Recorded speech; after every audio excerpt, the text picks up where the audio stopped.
Hi viewers, welcome to Pavani vlogs. ఈ వీడియోలో మేము చూపిస్తుంది ఏంటంటే గుమ్మడికాయ వడియాలు ఎలా పెట్టాలో చూపిస్తున్నాను. ఫస్ట్ ఏంటంటే గుమ్మడికాయ ఏంటంటే మా మగవాళ్ళ చేత నాటు వేయించాలంటారు కదా. సో మా డాడీ చేత అది కత్తిపీటతోటి నాటు వేయించామన్నమాట. సో తర్వాత అది ఫస్ట్ వాళ్ళు చేశాక తర్వాత గుమ్మడికాయ తర్వాత మనం కట్ చేయాలని అంటారు. సో ఇదేంటంటే మనం ఇక్కడ ఇలా చూపించిన విధంగా కోలగా ముక్కలన్నీ తరుక్కోవాలి.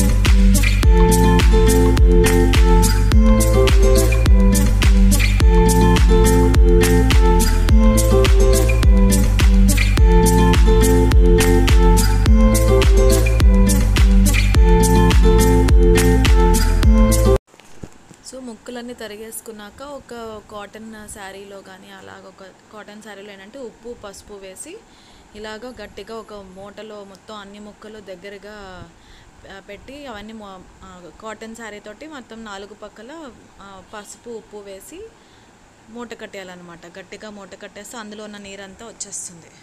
సో అలాగ దాని మీద ఒక వెయిట్ పెట్టాము. సో అందుకని చెప్పి అందులో ఉన్న నీరంతా బయటకు వచ్చేస్తుంది ఈజీగా. సో అదే అలా మూట కట్టి పైన ఒక కొంచెం ఏదైనా రోలు పత్రం కానీ అలాంటిది ఏదైనా పెడితే, సో మీ దగ్గర ఏది ఎక్కువగా వెయిట్ ఉంటే అదేదైనా వేయింగ్ స్టోన్ పెద్ద వెయిట్ ఉన్న స్టోన్ ఏదైనా పెడితే మీకు ఈజీగా అందులో నీరంతా వచ్చేస్తుంది. సో అలాగా. సో ఇప్పుడు మేము ఏంటంటే రాత్రి అంతా ఉప్పు పసుపు వేసి కట్టాము. సో రాత్రి మనం ఈవినింగ్ తరిగినట్టయితే కనుక అవి మొత్తం రాత్రి అంతా అలా మూట కట్టి ఉంచితే నీరంతా వస్తుంది. సో మార్నింగ్ అంతా మనం పిండి కలుపుకొని మళ్ళీ చేసుకోవచ్చు అన్నమాట.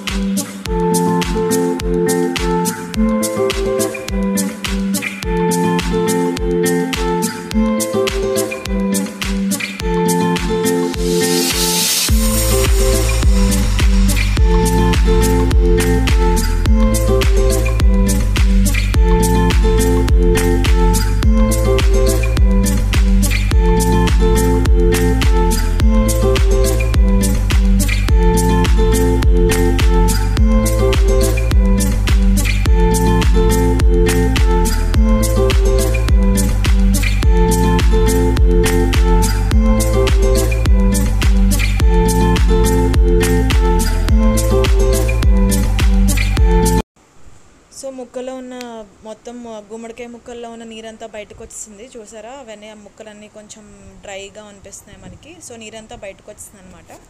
సో ఆ ముక్కలన్నీ కూడా ఒక పెద్ద బేసన్లో తీసుకోవాలి. బేసన్లో తీసుకొని అప్పుడు మనం ఆల్రెడీ మేము మినపిండి రుబ్బుకొని పెట్టుకున్నాము పక్కన.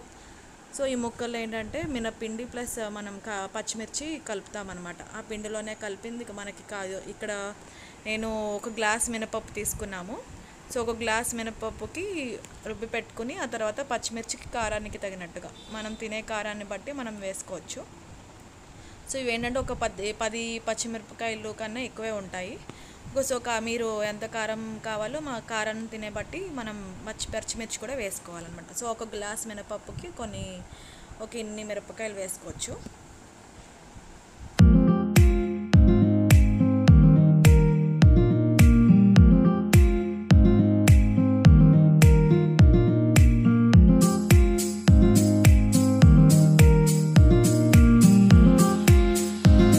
సో ఆల్రెడీ రెడీగా మొత్తం అది పిండి నలిగింది కదా. సో ఆ ఒక గ్లాస్ మినపప్పుకి ఆ పిండి అంతా మనం మళ్ళీ ఎక్కువ వేయకూడదు అనమాట. ఎక్కువ వేస్తే పిండి ఆ ముక్కలకు తగినట్టు మాత్రమే ఆ పిండి మనం వేసుకోవాలి.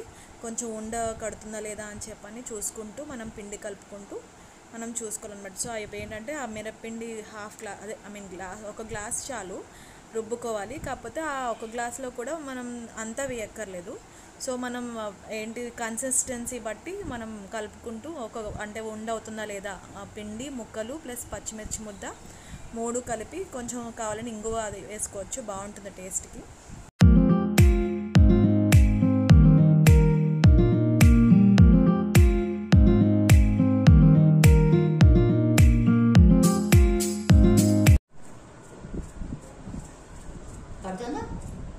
ఇంగు కూడా వేసుకుంటారు కొంచెం. ఇప్పుడు దీన్ని పైకి కిందకి కలుపుకోవాలి.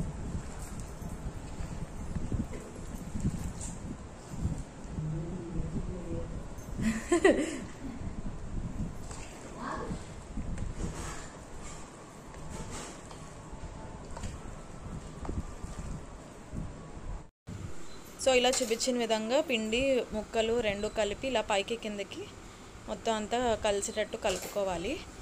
సో ఇది ఏంటంటే ఇంకా కొంచెం అదేంటి పిండి అనేది కలుపుతూ ఉంటాం కదా, కలుపుతున్నప్పుడు కొంచెం ఉండ అవుతుందా లేదా అని చూసుకోవాలన్నమాట. ఒకవేళ ఉండవకపోతే కొద్దిగా పిండి కలుపుకోవచ్చు. మరీ పిండి ఎక్కువ కలిపినా కూడా అది కొంచెం గట్టిగా వస్తూ ఉంటాయి అన్నమాట మనకి. సో ఇలాగ కొంచెం పలుచగానే కొంచెం తక్కువ పిండి వేసుకుని కలుపుకుంటే మనకి ఇలా ఉండ అవుతుందా లేదా చూసుకుని అప్పుడు దాన్ని బట్టి మనం గుమ్మడియాలు పెట్టుకోవాలన్నమాట. సో ఇక్కడ ఏంటంటే ఇంకా మేడ పైన టెర్రస్ పైన మొత్తం ఒక కవర్, ఒక పల్చటి కవర్ మీద, ప్లాస్టిక్ కవర్ మీద కానీ లేకపోతే వేసే ఒక మ్యాట్ మీద కానీ మీరు చూసుకొని దాని మీద వేసేసుకోవడం. సో ఇంతేనండి, ఇలాగ ఇది ప్రాసెస్. ఇవి ఇలాగ పెట్టుకున్నాక ఒక 2-3 డేస్ ఎండలో బాగా ఒక 2-3 ఎండలో ఎండాలి బాగా. సో ఇదేనండి ప్రాసెస్. మేము ఎలా గుమ్మడియాలు పెట్టామో మీకు చూపించాను. Thank you for watching.